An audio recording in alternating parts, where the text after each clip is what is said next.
Hello बच्चों, आज हम देखेंगे 2011 आज का विषय है बीए वाणिज्य संचालन અને व्यवस्था।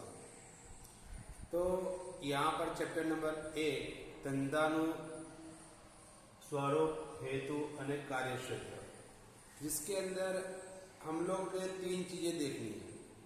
तो मैंने यहाँ तफावत के रूप में लिया है धंधे के बारे में, व्यवसाय के बारे में और रोजगार के बारे में आज हम पढ़ेंगे। तो धंधा किसे कहते हैं, व्यवसाय किसे कहते हैं, रोजगार किसे कहते हैं, इसके बारे में हम पहले जान लेते हैं। तो मैंने इसके कुछ मुद्दे यहाँ पर लिखे हैं। मुद्दे में लिखा है यहाँ पर पहले हम उसके तीनों का अर्थ बताएंगे।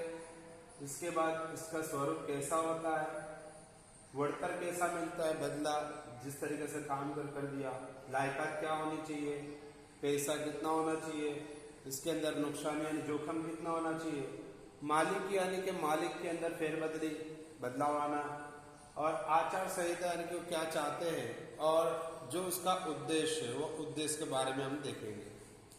तो सबसे पहली चीज यहाँ पर हम लोग को कहा है वो क्या भाई, धंधा। तो धंधा क्या है, तो कि धंधा हम किसको कहते हैं कि जो नफे के उद्देश्य से यानी कि मुनाफा हासिल करने के इरादे से हमने जो काम शुरू किया उसको हम लोग क्या कहेंगे, धंधा।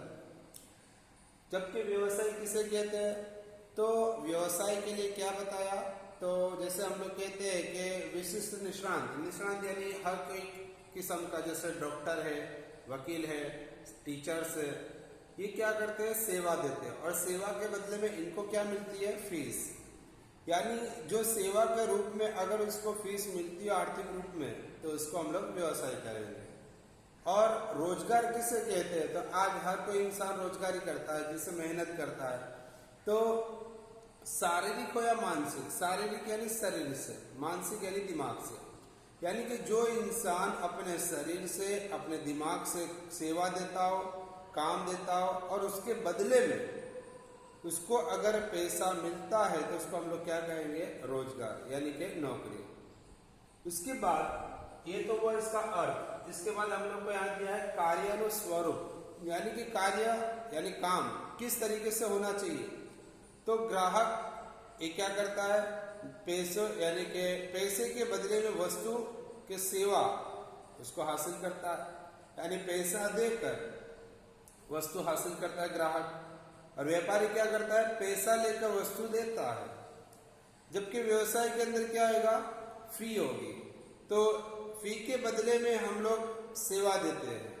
ग्राहक क्या लेता है, हमसे सेवा लेता है और उसके बदले में हमको क्या मिलती है, फीस मिलती है।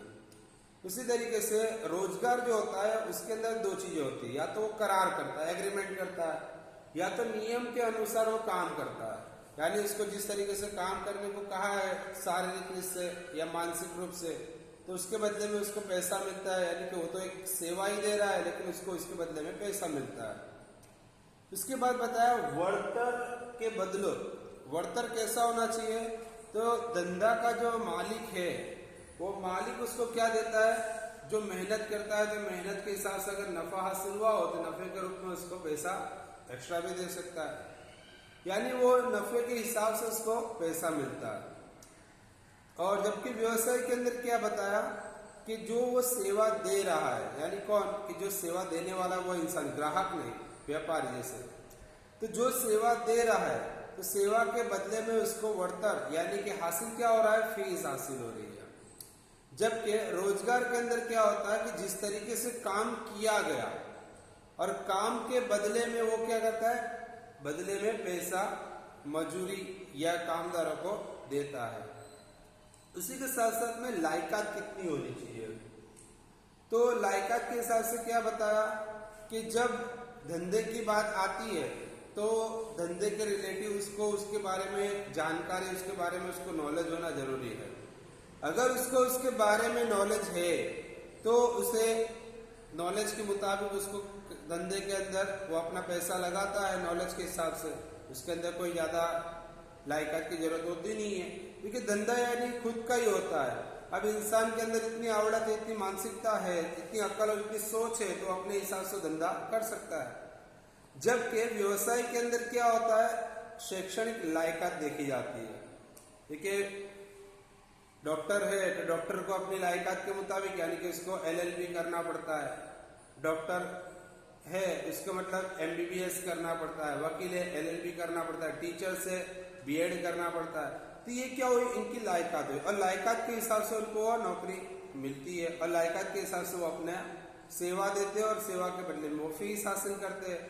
उसी तरीके से रोजगार के अंदर भी क्या होता है कि रोजगार के अंदर भी कोई पढ़ाई इतनी इम्पोर्टेंट नहीं होती है। हर कोई पढ़ा लिखा नहीं होता। बिना पढ़ा लिखा इंसान भी मजदूरी कर रहा है और मजदूरी के बदले में उसको क्या मिल रहा है, पैसा मिल रहा है, यानी कि वो भी एक नौकरी हो गई। उसी के साथ साथ में उसके बाद बताया मूडी। मूडी यानी पैसा। तो मूडी की जरूरत धंधा शुरू करने के लिए, काम को शुरू करने के लिए मूडी की जरूरत कितनी होती है? तो जिस तरीके का काम होगा उस तरीके से उसके अंदर पैसे की जरूरत होती है। यानी कि अगर उसका धंधा छोटा है तो ज्यादा पैसा नहीं लगेगा, धंधा बड़ा है तो फिर ज्यादा पैसा लगेगा। उसी तरीके से व्यवसाय के अंदर क्या है, तो कि व्यवसाय के अंदर एक मर्यादित यानी कि वक्त मुकर्रर होता है और वक्त के हिसाब से उसको मूडी की जरूरत पड़ती है। अब एग्जाम्पल ले लो कि कोई इंसान नया नया डॉक्टर बना हुआ है तो अपनी पहचान बनाने के लिए मरीज जो आते हैं उसके पास से कम पैसा लेगा पहले। जब उसकी पहचान बन जाएगी फिर बाद में फीस के अंदर भी इजाफा कर देता है।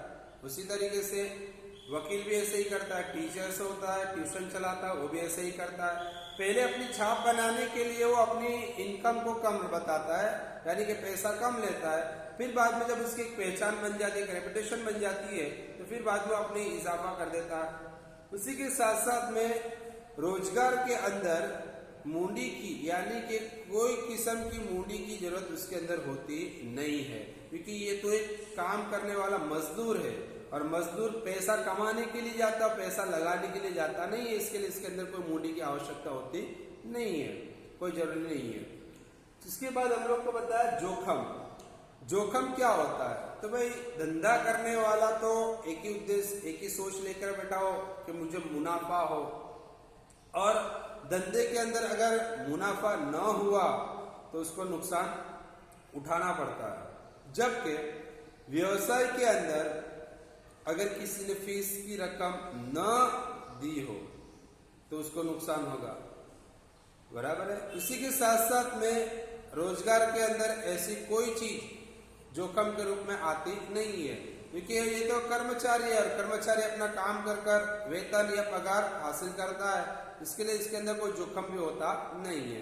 यानी कर्मचारी जिस तरीके से काम करता है, जिस पोस्ट के ऊपर काम करता है, उस हिसाब से उसको पगार या वेतन मिल जाता है। उसी के साथ साथ में मालिकी हेतनी फेरबदली। तो मालिकी हेतनी फेरबदली किसे कहते हैं? तो मालिक इसके अंदर बदलता रहता है। अब जैसे एग्जाम्पल ले लो कि मैंने अगर एक धंधा शुरू किया, एक दुकान शुरू की, अगर दुकान के अंदर मुझे नहीं जमा तो मैं क्या करूंगा, वो दुकान दूसरे को बेच डालूंगा, यानी मालिक बदल गया, दुकान तो वही है। तो इसके अंदर वह मालिकी हित यानी कि मालिक बदल जाता है, दुकान वही रहती है। किराना की दुकान खोलकर अगर मैं बैठ गया और मेरा धंधा अगर सही से नहीं चल रहा है तो मैं क्या करूंगा, भाई इसमें कोई मुनाफा मिल नहीं रहा तो मैं दुकान को बेच डालूंगा माल के साथ में।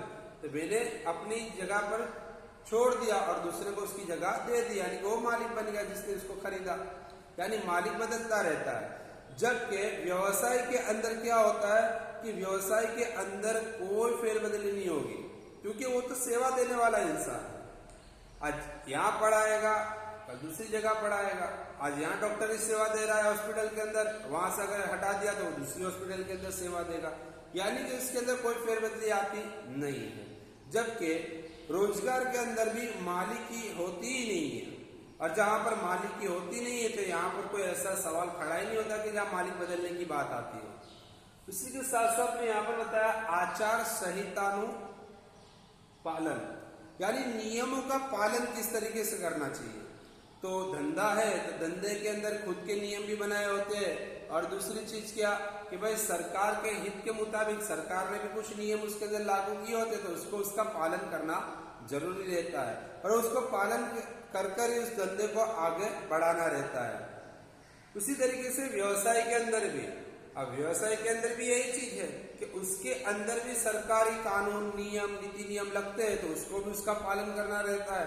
डॉक्टर है तो डॉक्टर के भी कुछ नियम होता है, वकील है तो वकील के भी कुछ नियम होते हैं, टीचर्स है तो टीचर्स के लिए भी कुछ नियम होते हैं। तो उसको पालना, उसके ऊपर अमल करना जरूरी बनता है। जबकि रोजगार के अंदर ऐसा कोई नियम पालन करने का होता नहीं है, क्योंकि मालिक ने जो नियम बनाया होता है तो वो इसके कर्मचारी को पालन करना रहता है। तो मालिक के नियम सरकार के साथ में, गवर्नमेंट के साथ में अलग होता है, लेकिन मालिक ने अगर नियम बनाया हो तो फिर उसके मजदूर को उस नियम के मुताबिक काम करना रहता है। उसके बाद मूलभूत उद्देश्य, यानी कि उसका उद्देश्य, मेन टारगेट क्या था। तो असल में धंधा करने वाले का मेन उद्देश्य क्या था, नफा हासिल करना, जबकि व्यवसाय वाले का क्या था, सेवा देकर फीस हासिल करना। जबकि रोजगार के अंदर ऐसा कोई उद्देश्य नहीं था, वो सीधा पगार या वेतन हासिल कर लेता है। तो यहाँ पर हम लोगों ने तीन चीजों के बारे में बताया। तो इन तीनों चीजों के हिसाब से बहुत सारे क्वेश्चन है, बहुत सारे सवाल है, इसके लिए सारे पॉइंट फिर से आते हैं। तो हम लोगों को भी क्या करना है कि अगर 12th बोर्ड एग्जाम के अंदर अगर हमें पास होना है तो उसके जो भी सवाल है उसके अर्थ, उसकी व्याख्या और उसके पॉइंट को याद करना है। कि पॉइंट हमने सही से याद कर लिए सवाल के हिसाब से, और उस सवाल के पॉइंट के अंदर हम अपने तरफ से अगर लिखते तो कोई दिक्कत नहीं है, हमको मार्क्स मिलेंगे, लेकिन पॉइंट सही होना चाहिए। अगर हमारा पॉइंट सही नहीं है तो हमको मार्क्स कटने की संभावना रहती है। तो इसके बाद हमारा जो लेसन है, यानी कि चैप्टर के आखिर में, यानी कि यहाँ मैं चैप्टर खत्म कर देता हूँ। तो चैप्टर के आखिर के अंदर जो हमारे पास, जिसके पास बुक है तो देख ले स्वाध्याय के अंदर, तो हिसाब से मैं टिक करा दूंगा इसके बाद के वीडियो में, या तो मेरे पास किताब अभी है नहीं तो मैं उस हिसाब से देख कर आपको टिक करा दूंगा, या तो अपने हिसाब से उसके अंदर ले ले कि बड़े बड़े क्वेश्चन हम लोग को लिखने हैं, छोटे क्वेश्चन एमसीक्यूज हमको लिखने हैं। जिस तरीके से हम 11th के अंदर लिखते आए वैसे 12th के अंदर हमको लिखने, नोट बनानी है।